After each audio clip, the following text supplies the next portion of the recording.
In this guide, I'm going to show you how to archive unused apps on Android. This is Aiden from JustBoz, and before we get into this guide, make sure to like the video and subscribe to the channel with all notifications on. It really does help with the channel and it lets us know that you want more content like this, so we greatly appreciate it. If at any point throughout this guide you did have any questions, just ask them down in the comment section below and we can help you out further. I'm going to be doing my best to reply to every single comment down there. First things first, go ahead and press and hold on any area on your home screen and then hit settings down in the bottom right.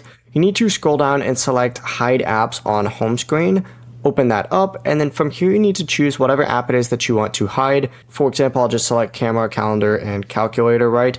Hit done, and those apps are now going to be hidden and removed from both your home screen and your app drawer, but they will remain installed on your phone. In this case, I'm not actually going to do any of that, but that really is the full process. It really is as simple as that. Before you do leave, make sure to like the video and subscribe to the channel with all notifications on. It really does help with the channel and it lets us know that you want more content like this. We'd greatly appreciate it. And if at any point throughout this guide you did have any questions, just ask them down in the comment section below and we can help you out further. I'm going to be doing my best to reply to every single comment down there. Peace.